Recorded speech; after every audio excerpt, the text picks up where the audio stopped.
Kita akan membahas tentang ayat-ayat di dalam Al-Quran yang bicara tentang keutamaan bulan Dzulhijjah. Kita akan bahas sekitar 8 ayat di beberapa surat dalam Al-Quran yang ada kait-mengait dengan bulan Dzulhijjah yang kita sedang lalui. Pertama, surah At-Taubah ayat 36, dan ini sering kita singgung. Allah Subhanahu wa ta'ala berfirman, Inna iddatasy syuhuri indallahi 12 syahran fi kitabillah yauma khalaqas samawati wal ard minha arba'atun hurum dzalika ad-dinul qayyim fala tadlimu fihinna anfusakum. Sesungguhnya bilangan bulan menurut ketentuan Allah adalah 12 bulan yang tercantum di dalam ketetapan Allah saat Allah menciptakan langit dan bumi. Dari 12 bulan itu ada 4 bulan mulia, dan itulah ketetapan agama yang lurus. Maka janganlah kalian berlaku zalim di 4 bulan mulia itu. Al-Imam Muslim dan juga Imam Al-Bukhari meriwayatkan sebuah hadis dari Abi Bakrah radhiyallahu anhu. Nabi SAW satu hari berkhutbah saat fi hajjati, dalam hajinya, maksudnya hajjatul wada. Kata Nabi SAW, ala inna zamana qad istadara kahayatihi yawma khalaqas samawati wal ard. As-sanatu 12 syahran minha arba'atun hurum thalathatun mutawaliyatun dzul qa'dati wa dzul hijjati wal muharram wa rajabul mudhar alladhi baina jumada wa sya'ban. Thumma qala ayyu yawmin hadha? Qulna Allah wa rasuluhu a'lam. Fasakata hatta dhananna annahu sayusammihi bighairi ismi. Qala alaysa yawmun nahr? Qulna bala. Thumma qala ayyu baladin hadha? Qulna Allah wa rasuluhu a'lam. Fasakata hatta dhananna annahu sayusammihi bighairi ismi. Qala alaysa al-balda? Qulna bala. Qala fa inna dima'akum wa amwalakum wa a'radakum alaikum haramun ka hurmati yaumikum hadha fi syahrikum hadha fi baladikum hadha wa satalqawna rabbakum fayas'alukum an a'malikum ala la tarji'u ba'di dhallalan yadribu ba'dukum riqaba ba'din ala hal balagh ala liyuballigha syahid al-ghaib minkum fala'alla man yablughu yakunu aw'a lahu min ba'di man yasma'uhu. Kata Nabi SAW saat berada di padang Arafah dan beliau sedang melaksanakan hajjatul wada, beliau mengatakan, sesungguhnya waktu berputar kepada kalian seperti saat Allah Subhanahu wa ta'ala menciptakan langit dan bumi. 1 tahun itu ada 12 bulan. Dari 12 bulan itu ada 4 bulan mulia yang 3 letaknya berturut-turut, Dzul Qa'dah, Dzul Hijjah dan Muharram, serta Rajab Mudhar yang terletak di antara Jumadil Akhir dan juga Sya'ban. Kemudian Nabi SAW bertanya kepada para sahabat, hari apa ini? Maka sahabat mengatakan, Allah dan Rasulnya yang tahu. Rasul pun terdiam sampai kami menyangka bahwa Rasul akan menamakan hari dengan hari yang lain, dengan nama yang lain. Maka Nabi SAW mengatakan, bukankah ini hari nahar, hari penyembelihan kurban? Sahabat mengatakan, tentu wahai Rasul. Kemudian Rasul bertanya, negeri apa ini? Maka sahabat mengatakan, Allah dan Rasulnya yang lebih tahu. Maka Rasul terdiam sampai kami para sahabat menyangka Rasul akan mengganti nama negeri itu dengan nama yang lain. Maka Rasul mengatakan, bukankah ini negeri haram? Maka sahabat mengatakan, tentu wahai Rasul. Maka Rasul mengatakan, sesungguhnya darah kalian, harta kalian, kehormatan kalian haram ditumpahkan karena kemuliaan hari kalian ini, kemuliaan bulan kalian ini, dan kemuliaan negeri kalian ini. Dan kalian akan berjumpa dengan Rabb kalian kelak, dan Rabb kalian akan bertanya kepada amal-amal kalian. Maka janganlah kalian kembali sesat sepeninggalku, sehingga sebagian yang lain membunuh yang lainnya. Di sini, hadis ini Nabi SAW menjelaskan surah At-Taubah 36, bahwa dalam surah At-Taubah 36 ini ada 4 bulan yang disebut dengan Ashhurul Hurum. Dan Ashhurul Hurum ini sudah Allah muliakan sejak Allah menciptakan langit dan bumi. Bukan sejak Nabi SAW diangkat jadi Nabi dan Rasul saja, tidak. Tapi sejak Allah menciptakan langit dan bumi, memang Allah sudah tetapkan bahwa 4 bulan ini disebut Ashhurul Hurum, bulan-bulan mulia. Lah, salah satu bulan mulia itu adalah Dzulqa'dah, Dzulhijjah, Muharram, dan bulan Rajab. Dan para ulama mengatakan dari 4 bulan ini yang paling mulia adalah bulan Dzulhijjah. Dari 4 bulan hurum ini yang paling mulia adalah bulan Dzulhijjah. Kenapa? Karena ada hari-hari terbaik di dunia. Kata Nabi SAW, afdalu ayyamid dunya ayyamu ashrin. Seutama-utama hari di dunia itu adalah hari-hari yang disebut dengan hari-hari 10. Hari 10 itu tanggal 1 sampai tanggal 10 bulan Dzulhijjah.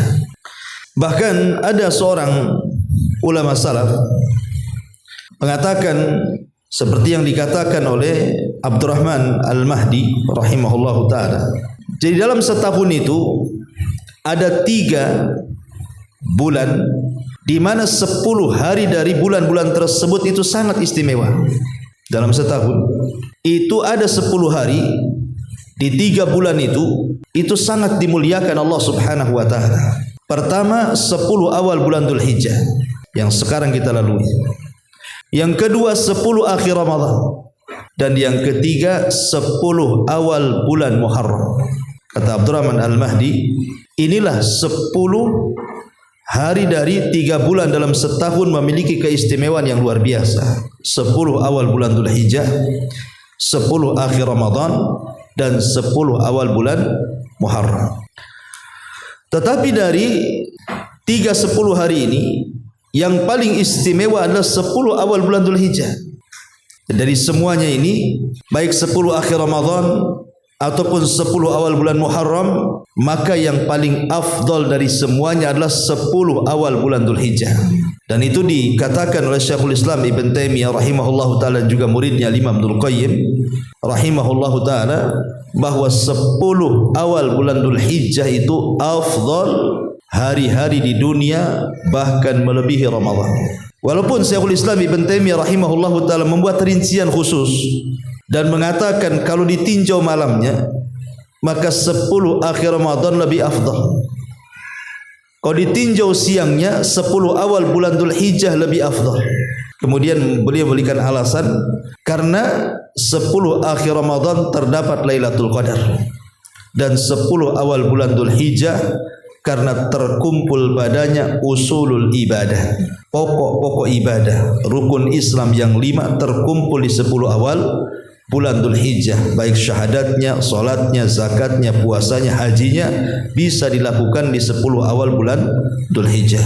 Tetapi para ulama yang lain mengatakan bahwa 10 awal bulan Dzulhijjah, baik siang atau malamnya, jauh lebih istimewa dibandingkan bulan Ramadan. Kenapa? Karena Nabi SAW yang mengatakan dalam beberapa riwayat, salah satunya adalah hadis yang tadi saya katakan, hadis yang disahihkan Syekh Nasiruddin Al-Albani rahimahullahu ta'ala. Rasul mengatakan, afdalu ayyamid dunya ayyamul ashri. Seutama-utama hari di dunia adalah 10 awal bulan Dzulhijjah. Ini surat yang pertama dalam At-Taubah 36. Kemudian surat yang kedua, ayat yang kedua, surat Al-Maidah ayat 3. Allah Subhanahu wa taala berfirman, "Al-yauma akmaltu lakum dinakum wa atmamtu 'alaikum ni'mati wa raditu lakumul Islam dinan." Pada hari ini kusempurnakan kepada kalian agama kalian, aku sempurnakan kepada kalian nikmatku, dan aku redha Islam sebagai agama kalian. Para ulama tafsir baik Ibnu Katsir dan yang lainnya ketika bicara soal surah Al-Maidah ayat 3 ini mengambil riwayat daripada Tariq Ibn Shihab yang dikeluarkan Imam Ahmad dalam musnadnya. Jadi ja'a rajulun minal yahud, ada seorang laki-laki dari Yahudi datang kepada ila Umar ibn al-Khattab radhiyallahu an, menghadap Umar bin Khattab radhiyallahu an. Faqala, dia mengatakan, ya Amiral Mukminin, wahai Amiral Mukminin, innakum taqra'una ayatan fi kitabikum, sesungguhnya kalian membaca satu ayat dalam kitab kalian Al-Quran. Lau alaina ma'syaral yahud nazalat lattakhadna dzalikal yauma idah. Kalau seandainya ayat itu turun kepada kami bangsa Yahudi, tentu turunnya ayat itu kami akan jadikan hari raya kami. Kemudian Umar bin Khattab mengatakan, wa ayu ayat? Ayat yang mana, kata Umar bin Khattab? Maka Yahudi ini mengatakan firman Allah, al-yauma akmaltu lakum dinakum wa atmamtu alaikum ni'mati wa raditu lakumul Islam dinan. Pada hari ini kusempurnakan kepada kalian agama kalian, kusempurnakan untuk kalian nikmatku, dan kuredhoi Islam sebagai agama kalian. Apa kata Umar? Wallahi, kata Umar, inni la a'lamul yawma alladhi nuzilat ala Rasulillah sallallahu alaihi wasallam was-sa'atu allati nuzilat fiha ala Rasulillah sallallahu alaihi wasallam nazalat ashiyata arafata fi yaumil jum'ah, rawahul Bukhari wa Muslim. Kata Umar bin Khattab, demi Allah, sungguh aku mengetahui hari di mana diturunkan ayat itu kepada Nabi sallallahu alaihi wasallam, jam di mana diturunkan ayat itu kepada Nabi sallallahu alaihi wasallam dalam riwayat, dan tempat di mana ayat itu diturunkan kepada Nabi sallallahu alaihi wasallam. Turun di hari Arafah, tepat di hari Jumat. Maka kita tahu bahwa surah Al-Maidah ayat 3 ini turun di hari Arafah. Hari Arafah tanggal berapa? Tanggal 9. Makanya ada puasa Arafah. Puasa Arafah tanggal 9. Menunjukkan bahwa ayat ini turun di sela-sela tanggal-tanggal 10, dari tanggal 1 sampai tanggal 10 bulan Dzulhijjah. Tanggal 9-nya hari Arafah. Dan ayat ini, kata Imam Ibnu Katsir rahimahullahu taala, adalah ayat yang sangat luar biasa. Dan ayat ini adalah sebesar-besar nikmat yang Allah Subhanahu wa taala anugerahkan kepada umat Islam. Karena Allah Subhanahu wa taala tidak pernah menurunkan ayat kesempurnaan agama kepada bangsa-bangsa di luar daripada Islam. Tidak kepada Yahudi, tidak kepada Nasrani atau agama-agama lain langit yang lainnya. Hanya kepada Islamlah Allah Subhanahu wa taala firmankan tentang kesempurnaan Islam. Makanya Salman Al-Farisi radhiyallahu anhu sangat bangga dengan kesempurnaan Islam saat ditanya oleh seorang Yahudi, saya dengar Nabi kalian mengajarkan segala sesuatu sampai kepada urusan jamban. Maka Salman dengan tegas mengatakan, ajal ya, Nabi kami sudah mengajarkan segala sesuatunya sampai kepada urusan jamban. Artinya kalau urusan jamban saja diatur dalam Islam, yang kita katakan itu urusan remeh-temeh, orang masuk buang hajat saja diatur, apalagi urusan besar. Dan ini tidak ada di agama yang lainnya. Makanya kenapa Ibnu Katsir mengatakan hadhihi akbaru ni'amillahi azza wa jal ala hadhil ummah. Inilah nikmat terbesar yang Allah anugerahkan kepada umat Islam tentang kesempurnaan Islam. Ini surat yang kedua, ayat yang kedua dalam surah Al-Maidah ayat 3. Baik. Kemudian yang ketiga, surat Al-Hajj ayat 27 sampai 28. Allah Subhanahu wa taala berfirman, wa adzin fin nasi bil haji ya'tuka rijalan wa ala kulli dhamirin yatin min kulli fajjin amik liyashhadu manafi'a lahum wa yadhkuru ismallah fi ayyamin ma'lumat ala ma razaqahum min bahimatil an'am fakulu minha wa at'imul ba'isal fakir. Dalam surah Al-Hajj ayat 27 sampai 28 Allah berfirman, dan kumandangkan kepada manusia akan syariat haji, maka mereka akan datang kepadamu dengan berjalan kaki ataupun dengan berkendaraan dari semua penjuru, agar mereka menyaksikan berbagai manfaat untuk mereka dan agar mereka menyebut nama Allah pada beberapa hari yang telah ditentukan atas rizki yang diberikan Dia kepada mereka berupa hewan ternak, maka makanlah sebagiannya dan berilah makan orang-orang yang sengsara lagi fakir. Surah Al-Hajj ayat 27 dan 28 ini bicara soal ibadah haji. Dan ibadah haji itu hanya ada di bulan Dzulhijjah. Dan awal permulaan haji itu tanggal berapa? 8. Disebut dengan hari Tarwiyah. Jadi orang-orang haji itu bertolak ke Mina itu tanggal 8. Kemudian dari Mina ke Arafah. Dan berakhir di tanggal 13. Ada juga yang mengawalkan berakhir di tanggal 12. Jadi orang haji itu ada yang 5 hari, ada yang 6 hari. Ya, kalau ingin mempercepat 5 hari. Tapi kalau ingin menyempurnakan 6 hari. Kapan mulainya? Tanggal 8 hari Tarwiyah, dan itu masuk pada 10 awal bulan Dzulhijjah dan berakhir di tanggal 13 hari Tasyrik. Artinya bahwa ini keutamaan 10 awal bulan Dzulhijjah. Ada syariat yang sangat agung yang disebut dengan syariat haji. Karena syariat haji ini berbeda dengan syariat yang lainnya dari rukun Islam. Berbeda dengan solat, berbeda dengan zakat, berbeda dengan puasa. Karena haji ini mengumpulkan 3 keistimewaan. Pertama, keistimewaan waktu. Yang kedua, keistimewaan tempat. Dan yang ketiga, keistimewaan ibadah. Pertama, keistimewaan waktu. Karena terjadi di bulan-bulan hurum. Bulan-bulan mulia yang Allah muliakan sejak Allah menciptakan langit dan bumi, bulan Dzulhijjah. Yang kedua, keutamaan tempat, karena dilakukan di tempat yang paling afdal satu dunia.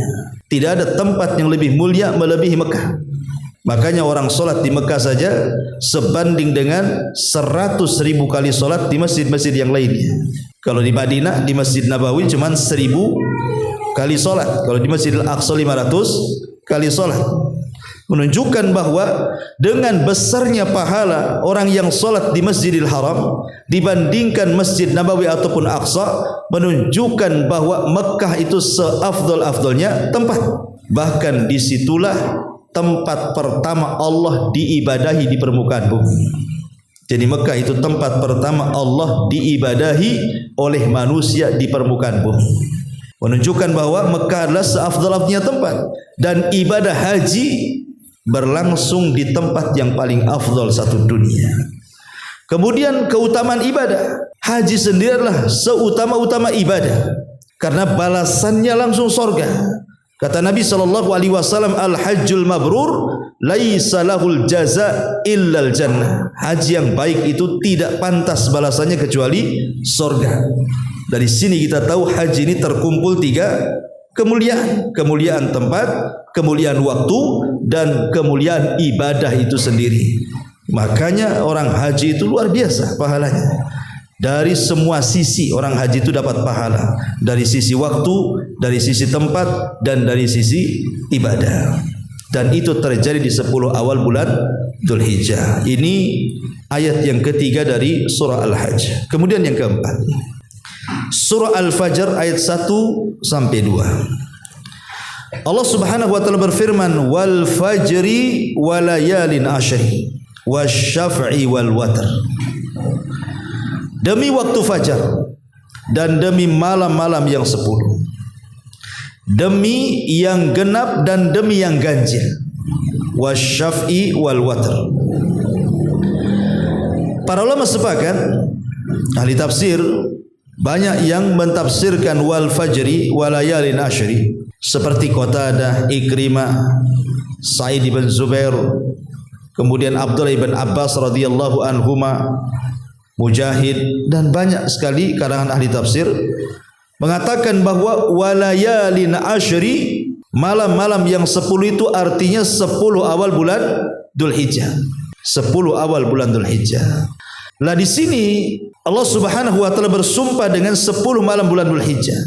Ini yang pertama, layalin ashri. Kemudian ayat yang keduanya wasyaf'i wal watr. Wasyaf'i wal watr. Syaf itu artinya genap, watr itu artinya ganjil, witir. Apa maksudnya dan demi yang genap dan yang ganjil di sini? Yang genap itu artinya yaumun nahri, dan yang ganjil itu artinya yaum Arafah. Kenapa? Karena yaumun nahri Idul Adha tanggal berapa? Tanggal 10. Tanggal 10 genap apa ganjil? Genap, ya. Sementara Arafah itu tanggal 9. 9 genap apa ganjil? Ganjil. Makanya Allah Subhanahu wa taala seolah-olah bersumpah demi hari nahar, hari Idul Adha, dan demi hari Arafah. Kenapa didahulukan hari nahar Idul Adha baru kemudian Arafah? Karena hari nahar itu puncak dari afdalu ayyamid dunya. Seutama-utama hari-hari di dunia itu adalah 10 awal bulan Dzulhijjah dan puncaknya di hari nahar. Ya, jadi kalau kita kerucutkan seperti ini, dalam satu tahun itu ada 4 bulan mulia: Dzulqa'dah, Dzulhijjah, Muharram, dan Rajab. Dari 4 bulan mulia itu dikerucutkan lagi, yang paling mulia adalah bulan Dzulhijjah. Bulan Dzulhijjah ini dikerucutkan lagi, yang paling mulia dari bulan Dzulhijjah itu 10 awal bulan Dzulhijjah. Dari 10 awal bulan Dzulhijjah dikerucutkan lagi menjadi 2, hari Arafah dan hari Nahar. Dari 2 ini dikerucutkan lagi menjadi 1, hari Nahar. Nahar itulah Idul Adha. Di sini Allah mengatakan wal fajri walayalin ashri wasyaf'i wal watr. Ma'asyiral muslimin yang dimuliakan Allah Subhanahu wa taala. Ini yang keempat. Yang kelima, surah Al-Buruj ayat 3. Surah Al-Buruj ayat 3. Allah mengatakan was-sama'i dzatil buruj wal yaumil mau'ud wasyahidin wa mashhud. Di sini Allah mengatakan was-sama'i dzatil buruj, dan langit dan gugusan bintangnya. Wal yaumil mau'ud. Yaumil mau'ud itu artinya hari kiamat. Adapun wasyahidin, syahid di sini artinya hari Jumat. Wal mashhud artinya hari Arafah. Berarti di sini ada hari kiamat, hari Jumat, dan hari Arafah. Ada hubung kait? Ada. Ya. Pertama, bahwa hari Arafah itu gambaran daripada padang mahsyar. Karena semua orang berkumpul di Arafah. Ribuan orang berkumpul di Arafah. Kemudian kiamat itu terjadi di hari Jumat. Ya, kiamat itu terjadi di hari Jumat di waktu pagi. Adapun tanggalnya, harinya, tahunnya wallahu a'lam. Tapi harinya ditentukan Jumat. Baru terjadi yaumil mau'ud, hari kiamat. Ya. Dan hari Arafah itu banyak keistimewaannya. Ikhwatu fillah muliakan Allah Subhanahu wa taala. Saya akan sebutkan beberapa keistimewaan hari Arafah. Taib, yang pertama, kita melihat keistimewaan hari Arafah luar biasa. Maka beruntunglah Anda yang bisa berangkat haji. Hari Arafah itu adalah hari Allah Subhanahu wa taala menyempurnakan agamanya. Tadi saya sudah singgung Al-Maidah ayat 3, kapan turunnya? Di hari Arafah, hari Jumat. Ini pertama. Yang kedua, bahwa hari Arafah itu adalah yaumu idin li ahlil mauqif. Itu hari rayanya bagi orang yang haji. Hari raya orang yang haji itulah hari ketika manusia berkumpul di padang Arafah. Karena al-hajju Arafat. Haji itu ditentukan di Arafah. Orang kalau haji tidak wukuf di Arafah, tidak sah hajinya. Jadi yang menentukan sah dan tidaknya ibadah haji itu salah satunya adalah wukuf di Arafah. Ya.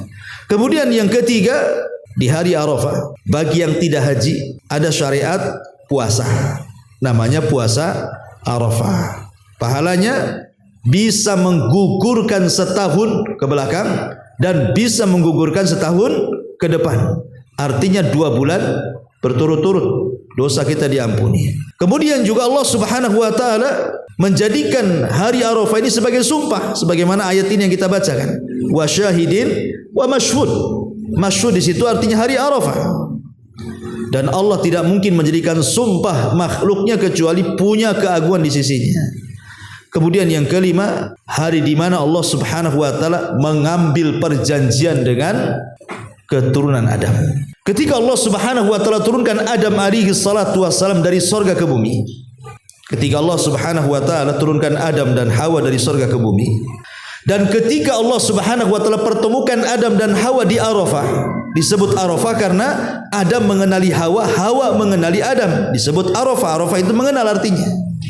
Makanya istilah ta'aruf, ya. Lah ketika Allah Subhanahu wa taala menurunkan Adam dan Hawa ke bumi dan memperjumpakan Adam dan juga Hawa yang tadinya terpisah, disitulah Allah mengusap pundak Adam. Ketika diusap pundaknya, keluar semua ruh-ruh keturunannya. Jadi ruh-ruh yang kelak akan menjadi keturunan Adam yang akan menghuni bumi sejak Adam sampai kiamat dibangkitkan, itu dikeluarkan oleh Allah dari pundaknya Adam, sebelah kanan dan kiri. Di situlah Allah Subhanahu wa taala membuat perjanjian dengan ruh itu di alam arwah. Alastu bi rabbikum qalu bala syahidna. Bukankah aku Rabb kalian? Ya, kami betul-betul mengakui engkau adalah Rabb kalian. Jadi hari Arafah itu hari perjanjian antara Allah dengan Bani Adam. Ya.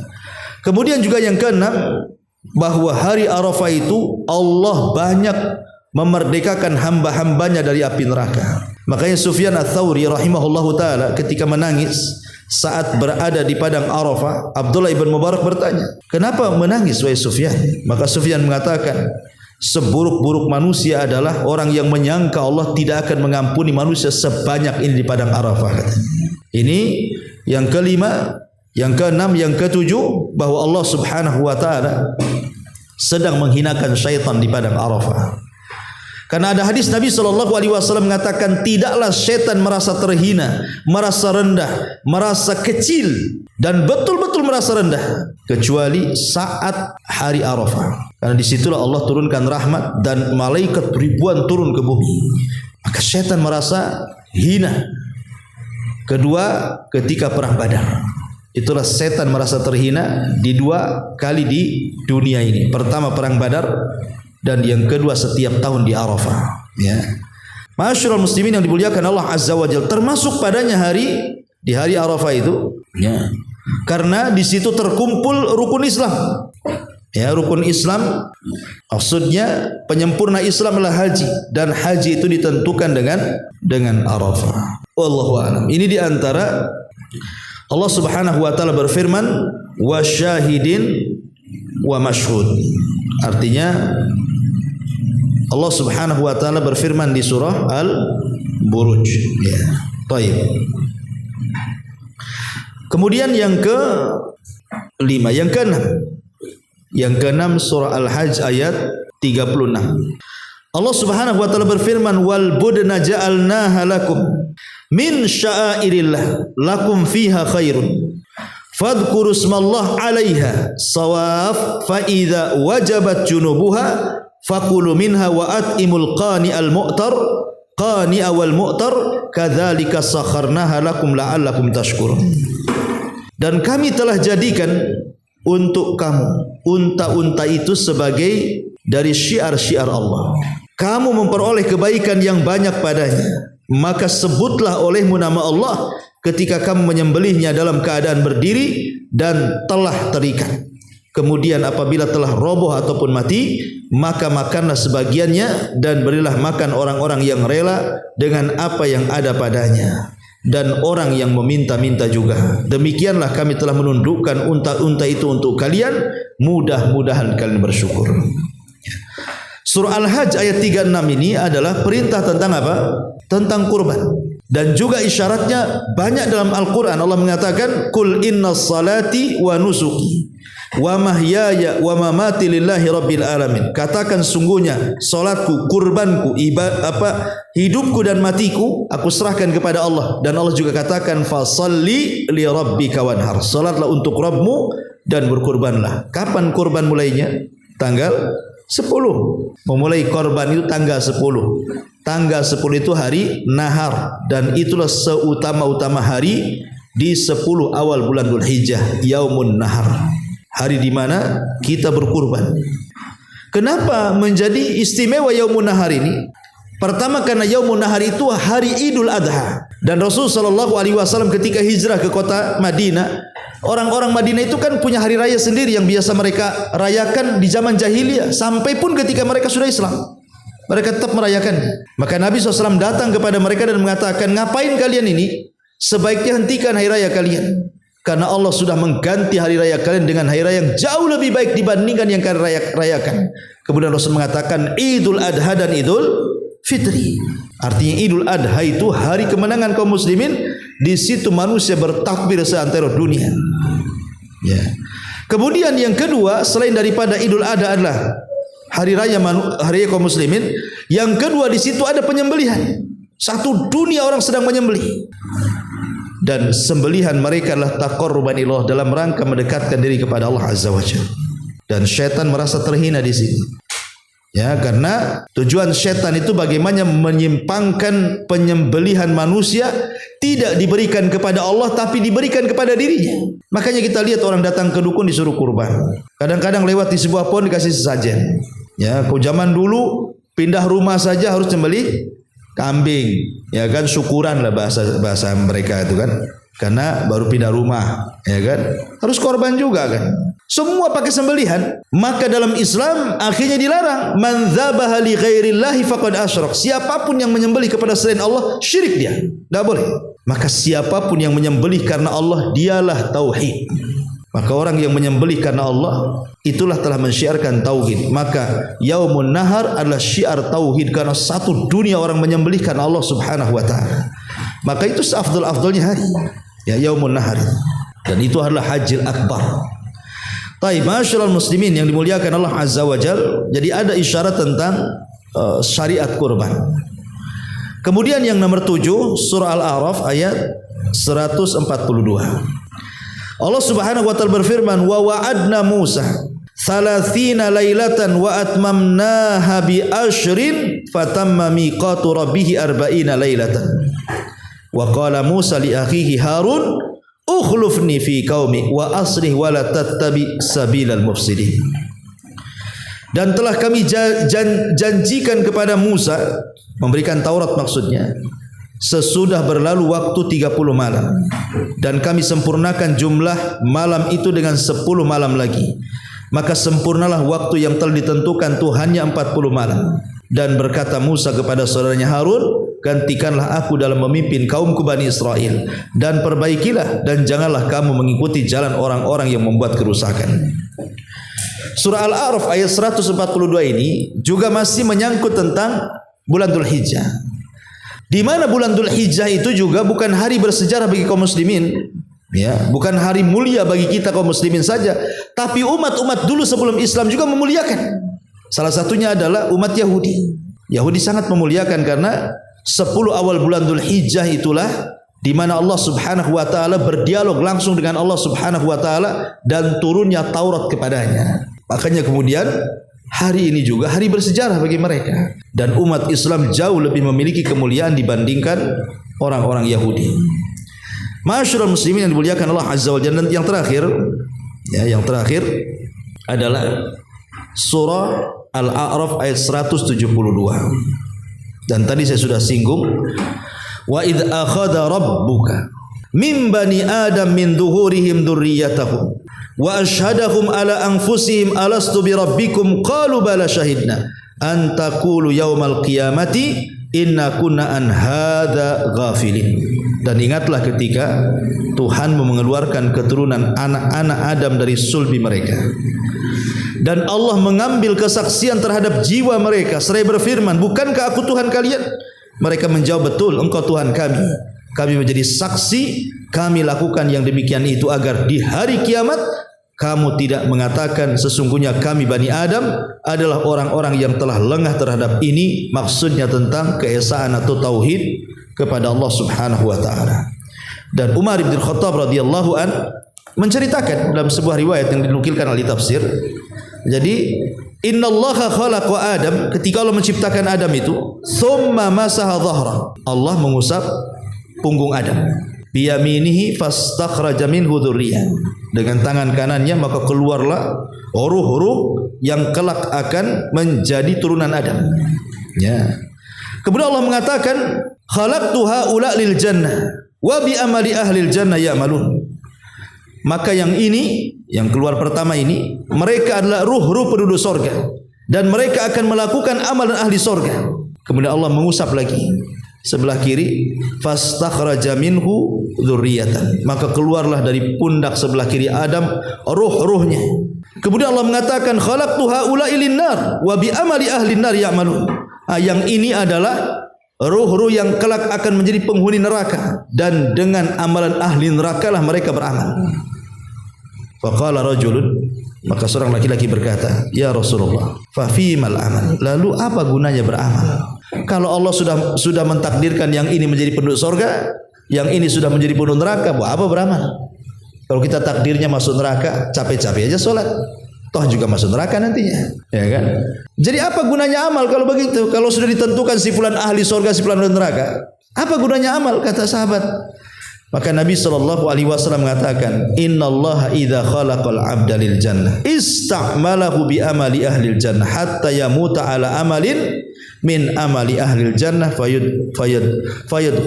fayudkhilahul jannah. Wa idza khalaqal 'abdu lin nar ista'malahu bi amali ahli nar hatta yamuta ala amalin min amali ahli nar fayudkhilahun nar atau fayadkhuluhun nar. Allah apabila menciptakan hamba dan hamba itu ditakdirkan masuk surga, maka Allah Subhanahu wa taala akan berikan taufik kepada hamba itu akan beramal dengan amalan ahli jannah, ahli surga sampai mati. Dia di atas amalan dari amalan-amalan ahli surga dan Allah masukkan dia ke surga. Begitu juga seorang hamba apabila Allah ciptakan memang dia sengaja Allah masukkan ke neraka, maka orang ini tidak berikan taufik sehingga dia akan tersesat dengan amalan penduduk neraka sampai mati. Ya, dia berada di situ sampai akhirnya dia mengakhiri hidupnya dengan amalan penduduk neraka dan Allah masukkan dia ke neraka. Maksudnya apa di sini, Pak? Kita tidak tahu kita ini termasuk ahli jannah atau ahli nar. Kita tidak tahu.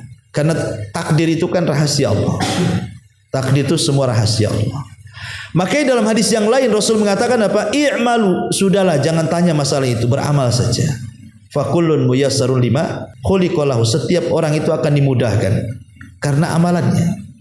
Ya. Orang itu akan dimudahkan karena amalannya. Kemudian Rasul membacakan ayat fa amman a'ta wattaqa wa saddaqa bil husna fasanuyassiruhu lil yusra.